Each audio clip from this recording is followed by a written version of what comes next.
Hello guys, तो आज हम जानने वाले हैं थोड़ा सा चाइना यानी कि हमारे करीबी मुल्क के बारे में।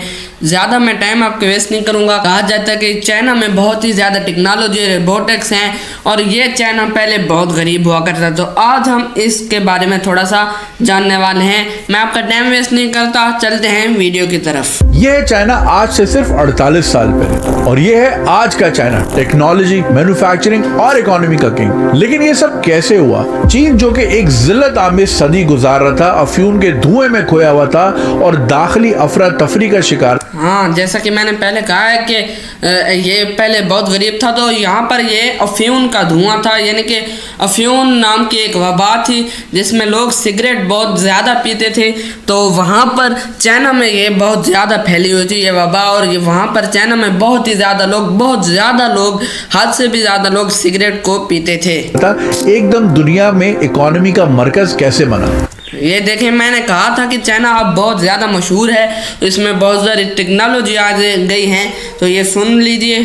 चीन एक सादा एग्रीकल्चरल मुल्क से इकोनॉमिक पावर हाउस कैसे बना? इंटरनेशनल सप्लाई चेन और टेक्नोलॉजी में इसका किरदार इतना मरकजी कैसे बना? और सबसे अहम सवाल यह है कि क्या आने वाले वक्तों में चीन अमेरिका से टेक्नोलॉजी की क़यादत छीन लेगा? ये कहानी सिर्फ फैक्ट्रीज और मशीनों तक ही महदूद नहीं, ये एक तवील स्ट्रैटेजी, अनथक मेहनत और एक खामोश इनकलाब का मुंह बोलता सबूत है जो कि आने वाली दुनिया का नक्शा बदलने जा रहा है। मेरा नाम है जुनैद अकरम और आप देख रहे हैं एक्सप्लेनर सीरीज की ये एपिसोड जो कि राइज ऑफ द ड्रैगन के बारे में, कि किस तरह चाइना दुनिया पे छाने वाला है। यानी कि ये बताएंगे कि चाइना जो है वो अब तरक्की अब से ज़्यादा करेगा। यानी कि पहले चाइना ने बहुत तरक्की की है, लेकिन अब चाइना इससे भी ज़्यादा तरक्की करेगा।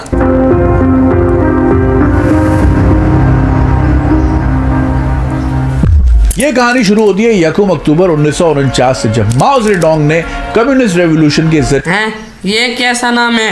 माओ जेडोंग, पता नहीं क्या है भाई। ये कम्युनिस्ट पार्टी और नेशनलिस्ट पार्टी की एक रवां सिविल वॉर को खत्म करके पीपल्स रिपब्लिक ऑफ चाइना की बुनियाद रखी और लोग रेड बुक को हवा में लहराते हुए इस रेवोल्यूशन का हिस्सा तो बन गए, जिसने वक्ती तौर पे केओस को कम किया, लेकिन लॉन्ग टर्म में ये चाइना के इकोनॉमिक सुसाइड की वजह बनी। ये रेड बुक क्या है? ये रेड बुक उठा कर यानी कि इतने सारे लोग रेड बुक, इस रेड बुक में क्या है? गूगल कर लीजिएगा। 1958 में ग्रेट लीप फॉरवर्ड नाम के एक प्रोग्राम, ये किस जगह का कैमरा है भाई? इतना ज़्यादा कलर दिखा रहा है, ये कब का कैमरा हो सकता है? से सिर्फ 4 साल में चाइना के 55 मिलियन लोगों की भूख से जान ले ली। अबे भाई, 55 मिलियन लोगों को सिर्फ भूख से जान चली गई। इतनी भूख लगती है चाइना वाले लोगों को? ये एक ऐसा प्रोग्राम था जिसमें एग्रीकल्चर को मर्ज किया गया, बड़े बड़े यूनिट्स बनाए गए, इसमें फेक फिगर्स दी गई, इंडस्ट्रियल आउटपुट झूठ बोला गया और काफ़ी करप्शन रही। यानी कि ये जो ज़मीनें वगैरह हैं वो बनाई गई और वहाँ पर जो है वो झूठ भी बोले गए और बहुत ज़्यादा झूठ बोले गए, जिसकी वजह से माओ जेडोंग की ये पॉलिसी 4 साल के अंदर नाकाम हो गई। और फिर 1966 में एक नए कल्चरल रेवोल्यूशन को मुतारिफ कराया गया, जिसमें हुकूमत के पास बहुत ज़्यादा अथॉरिटी थी। लोग जोक दर जोक इस रेवोल्यूशन का हिस्सा बनते गए और यहाँ पे माओ जेडोंग की पर्सनैलिटी को एक अकीदत भरा सिंबल। ये देखें कैमरा है कि क्या है भाईजान? ये एआई से मुझको लगता है वीडियो बनवाई गई और उसमें थोड़ा सा काला ब्लर दिया गया, इसलिए ये इस तरह का रिजल्ट आ रहा है। माना गया ये वो दौर था जिसने मुल्क को अफरा तफरी, तशद्दुद और एक नजरियाती जुनून में मुब्तला रख। ये किस चीज़ को कूट रहे हैं? जिसकी वजह से मईशत तबाह हो गई और काफ़ी क्राइसिस हुआ। और फिर आती है वो शाम 9 सितंबर 1976 की, जब माओ जेडोंग इस दुनिया से चले गए और फिर चाइना, यानी कि चाइना का जो वो लीडर था वो इस दुनिया से चला गया। एक गैप आया, लीडरशिप क्राइसिस क्रिएट हुआ। और फिर आती है 1978 की वो शाम, जहां बीजिंग के कम्युनिस्ट पार्टी के ऑफिस में एक आला ओहदेदारों की ऐसी मीटिंग हो रही है जिसने ना सिर्फ चीन बल्कि आने वाली दुनिया का नक्शा हमेशा के लिए बदल के रख दिया। उस वक्त का चीन एक पसमानदा हैं। चीन इस तरह का होता था, आजकल तो बहुत टेक्नोलॉजी बड़ी बड़ी इमारतें हैं, लेकिन अब देखें कि चीन ये इस तरह हुआ करता था। ये है चीन की रियलिटी। एग्रीकल्चरल मुल्क था जहाँ भूख थी, गुर्बत थी और लोगों के पास कोई खास अपॉर्चुनिटी नहीं थी।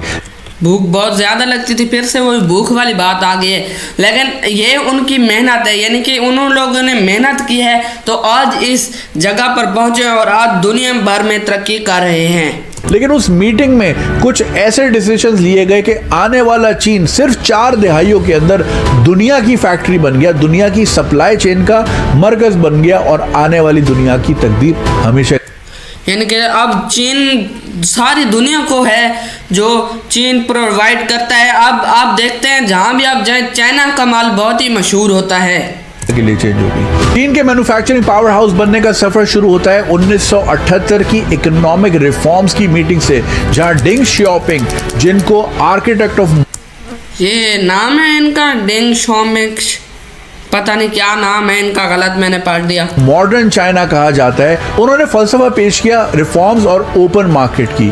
उन्होंने महसूस किया कि नजरिया से ज्यादा अहम माशी तरक्की है और उनका एक कॉल बहुत मशहूर है कि बिल्ली काली हो या सफेद उससे फर्क नहीं पड़ता जब तक वो चूहे पकड़ती रहे, यानी काम होना चाहिए चाहे कोई भी।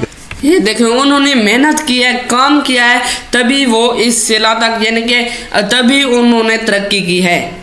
इस विजन के तहत चीन ने इकोनॉमिक जोन्स कायम किए, जिसपे से शेंजन का शहर काफी नुमाया था। और अगर आपने मेरी शेंजन वाली वीडियो नहीं देखी तो यार लिंक पे क्लिक कर दें और आपको अंदाजा हो जाएगा कि वो शहर कौन सी सदी में जी रहा है। शेंजन ये शहर का नाम है, और अगर आप भी चाहते हैं कि मैं इस वीडियो पे भी रिएक्ट करूं शेंजन वाली तो कमेंट जरूर कीजिएगा। ये जोन ट्रेड की लेबोरेटरी साबित हुए, जहां पे गैर मुल्की सरमायादारों को सस्ती जमीन, टैक्स में छूट और काफी लीनियंसी लॉज में दी गई। इसका नतीजा ये निकला कि दुनिया भर की कंपनियों ने भर भर के अपने फैक्ट्री यूनिट्स चीन में लगाना शुरू किए और चीन में एक बहुत ही मुनज्जम लेबर फोर्स पहले से ही मौजूद थी, जिनको देहातों से चीन में इन्होंने जो है फैक्ट्रियां लगाई, यानी कि उन्होंने ज़मीन को सस्ता करके बेचा ताकि और भी लोग यहाँ पर आएँ। इसी तरह से आजकल चीन में बहुत ही ज़्यादा पॉपुलेशन है, चीन में सस्ती चीज़ें भी मिलती हैं। शहर मुंतकिल किया गया, लेकिन चीन की काम यानी कि वहाँ पर जो है सस्ती ज़मीनें बेचकर एक बेहतरीन शहर बनाया गया और वहाँ पर फैक्ट्रीज जो है लगाई गई। लेबर नहीं, उन्होंने इंफ्रास्ट्रक्चर में एक रेवोल्यूशन कायम किया है, चाहे वो शाराएं हो, बंदरगाहें हो, चाहे वो उनके बिजली।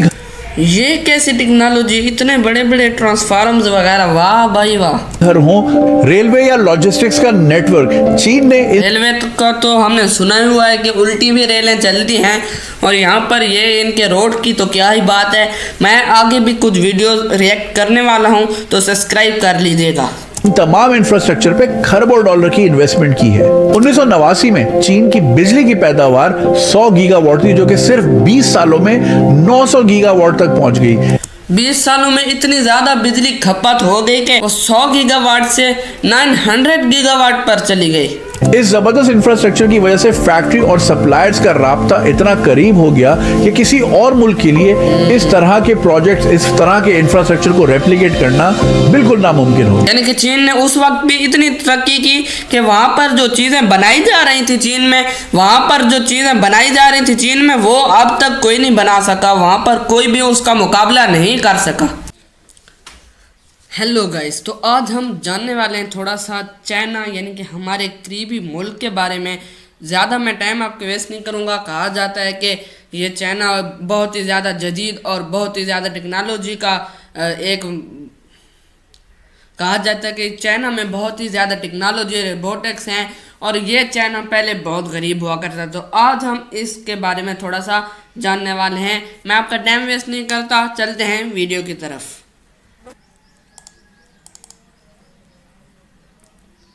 यह है चाइना आज से सिर्फ 48 साल पहले, और यह है आज का चाइना, टेक्नोलॉजी, मैन्युफैक्चरिंग और इकोनॉमी का किंग। लेकिन ये सब कैसे हुआ? चीन जो कि एक जिल्लत आमिज सदी गुजार रहा था, अफयूम के धुएं में खोया हुआ था और दाखिली अफरा तफरी का शिकार। हाँ, जैसा कि मैंने पहले कहा है कि ये पहले बहुत गरीब था, तो यहाँ पर ये अफयूम का धुआं था, यानी कि अफ्यून नाम की एक वबा थी जिसमें लोग सिगरेट बहुत ज़्यादा पीते थे।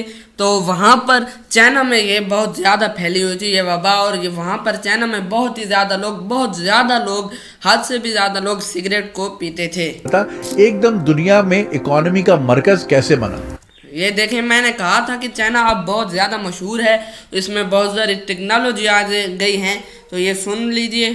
चीन एक सादा एग्रीकल्चरल मुल्क से इकोनॉमिक पावर हाउस कैसे बना? इंटरनेशनल सप्लाई चेन और टेक्नोलॉजी में इसका किरदार इतना मरकजी कैसे बना? और सबसे अहम सवाल यह है कि क्या आने वाले वक्तों में चीन अमेरिका से टेक्नोलॉजी की क़यादत छीन लेगा? ये कहानी सिर्फ फैक्ट्रीज और मशीनों तक ही महदूद नहीं, ये एक तवील स्ट्रैटेजी, अनथक मेहनत और एक खामोश इनकलाब का मुंह बोलता सबूत है जो कि आने वाली दुनिया का नक्शा बदलने जा रहा है। मेरा नाम है जुनैद अकरम और आप देख रहे हैं एक्सप्लेनर सीरीज की ये एपिसोड जो कि राइज ऑफ द ड्रैगन के बारे में कि किस तरह चाइना दुनिया पे छाने वाला है। यानी कि ये बताएंगे कि चाइना जो है वो अब तरक्की अब से ज़्यादा करेगा। यानी कि पहले चाइना ने बहुत तरक्की की है, लेकिन अब चाइना इससे भी ज़्यादा तरक्की करेगा।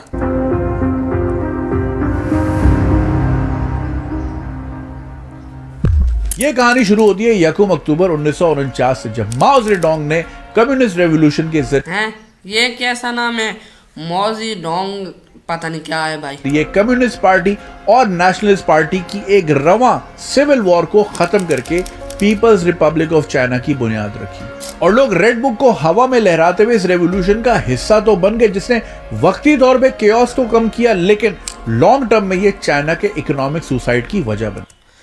ये रेड बुक क्या है? ये रेड बुक उठा कर यानी कि इतने सारे लोग रेड बुक, इस रेड बुक में क्या है, गूगल कर लीजिएगा। 1958 में ग्रेट लीप फॉरवर्ड नाम के एक प्रोग्राम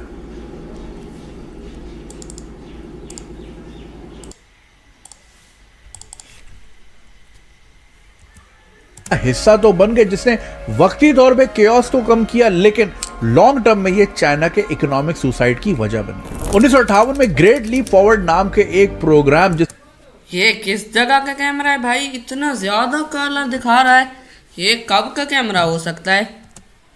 से सिर्फ 4 साल में चाइना के 55 मिलियन लोगों की भूख से जान ले ली। अबे भाई, 55 मिलियन लोगों को सिर्फ भूख से जान चली गई। इतनी भूख लगती है चाइना वाले लोगों को? ये एक ऐसा प्रोग्राम था जिसमें एग्रीकल्चर को मर्ज किया गया, बड़े बड़े यूनिट्स बनाए गए, इसमें फेक फिगर्स दी गई, इंडस्ट्रियल आउटपुट झूठ बोला गया और काफी करप्शन रही। यानी कि ये जो ज़मीनें वगैरह हैं वो बनाई गई, और वहाँ पर जो है वो झूठ भी बोले गए और बहुत ज़्यादा झूठ बोले गए, जिसकी वजह से माओ जेडोंग की ये पॉलिसी 4 साल के अंदर नाकाम हो गई। और फिर 1966 में एक नए कल्चरल रेवोल्यूशन को मुतारिफ कराया गया, जिसमें हुकूमत के पास बहुत ज्यादा अथॉरिटी थी। लोग जोक दर जोक इस रेवोल्यूशन का हिस्सा बनते गए और यहाँ पे माओ जेडोंग की पर्सनालिटी को एक अकीदत भरा सिंबल। ये देखें कैमरा है कि क्या है भाईजान, ये एआई से मुझको लगता है वीडियो बनवाई गई और उसमें थोड़ा सा काला ब्लर दिया गया, इसलिए ये इस तरह का रिजल्ट आ रहा है। माना गया ये वो दौर था जिसने मुल्क को अफरा तफरी, तशद्दुद और एक नजरियाती जुनून में मुब्तला रख। ये किस चीज को कूट रहे हैं? जिसकी वजह से मईशत तबाह हो गई और काफी क्राइसिस हुआ। और फिर आती है वो शाम 9 सितंबर 1976 की, जब माओ जेडोंग इस दुनिया से चले गए, और फिर चाइना, यानी कि चाइना का जो वो लीडर था वो इस दुनिया से चला गया। एक गैप आया, लीडरशिप क्राइसिस क्रिएट हुआ।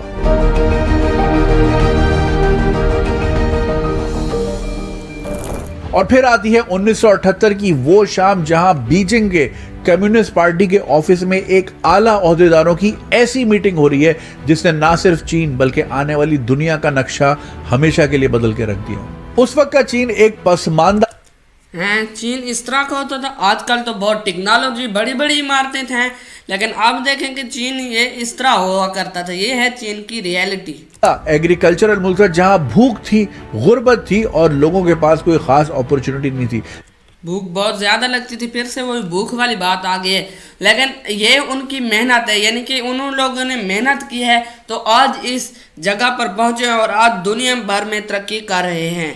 लेकिन उस मीटिंग में कुछ ऐसे डिसीजंस लिए गए कि आने वाला चीन सिर्फ 4 दहाइयों के अंदर दुनिया की फैक्ट्री बन गया, दुनिया की सप्लाई चेन का मरकज बन गया और आने वाली दुनिया की तकदीर हमेशा, यानी कि अब चीन सारी दुनिया को है जो चीन प्रोवाइड करता है। अब आप देखते हैं जहां भी आप जाए चाइना का माल बहुत ही मशहूर होता है के लिए चेंज होगी।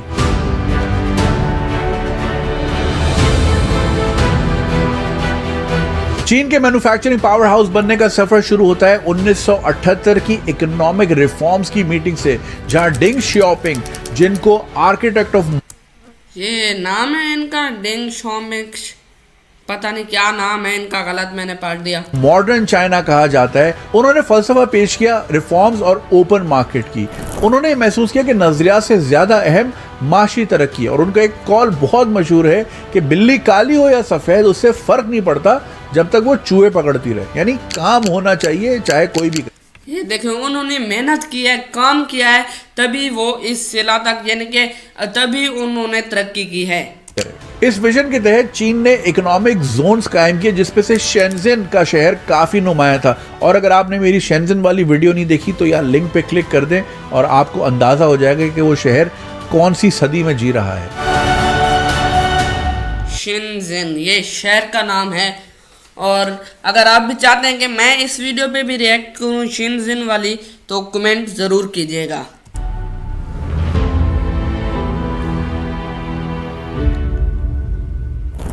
ये जोन्स ट्रेड की लेबोरेटरी साबित हुए, जहां पे गैर मुल्की सरमायादारों को सस्ती जमीन, टैक्स में छूट और काफी लीनियंसी लॉज में दी गई। इसका नतीजा ये निकला कि दुनिया भर की कंपनियों ने भर भर के अपने फैक्ट्री यूनिट्स चीन में लगाना शुरू किया, और चीन में एक बहुत ही मुनज्जम लेबर फोर्स पहले से ही मौजूद थी, जिनको देहातों से चीन में इन्होंने जो है फैक्ट्रियां लगाई, यानी कि उन्होंने ज़मीन को सस्ता करके बेचा ताकि और भी लोग यहाँ पर आएँ। इसी तरह से आजकल चीन में बहुत ही ज़्यादा पॉपुलेशन है, चीन में सस्ती चीज़ें भी मिलती हैं। शहर मुंतकिल किया गया, लेकिन चीन की काम, यानी कि वहाँ पर जो है सस्ती ज़मीनें बेचकर एक बेहतरीन शहर बनाया गया और वहाँ पर फैक्ट्रीज जो है लगाई गई। अभी सिर्फ उनकी सस्ती लेबर नहीं, उन्होंने इंफ्रास्ट्रक्चर में एक रेवोल्यूशन कायम किया है, चाहे वो शाराएं हो, बंदरगाहें हो, चाहे वो उनके बिजली ये कैसी टेक्नोलॉजी, इतने बड़े बड़े ट्रांसफार्मर्स वगैरह, वाह भाई वाह, घर हो, रेलवे या लॉजिस्टिक्स का नेटवर्क। चीन ने रेलवे का तो हमने सुना ही हुआ है कि उल्टी भी रेलें चलती हैं, और यहाँ पर ये इनके रोड की तो क्या ही बात है। मैं आगे भी कुछ वीडियोस रिएक्ट करने वाला हूँ, तो सब्सक्राइब कर लीजिएगा। तमाम इंफ्रास्ट्रक्चर पे खरबों डॉलर की इन्वेस्टमेंट की है। 1989 में चीन की बिजली की पैदावार 100 गीगावाट थी, जो कि सिर्फ 20 सालों में 900 गीगावाट तक पहुंच गई। 20 सालों में इतनी ज़्यादा बिजली खपत हो गई कि वो 100 गीगावाट से 100 गीगावाट से 900 गीगावाट पर चली गई। इस जबरदस्त इंफ्रास्ट्रक्चर की वजह से फैक्ट्री और सप्लायर्स का राब्ता इतना करीब हो गया कि किसी और मुल्क के लिए इस तरह के प्रोजेक्ट्स, इस तरह के इंफ्रास्ट्रक्चर को रेप्लिकेट करना बिल्कुल नामुमकिन हो गया। यानी कि चीन ने उस वक्त भी इतनी तरक्की की कि वहाँ पर जो चीज़ें बनाई जा रही थी चीन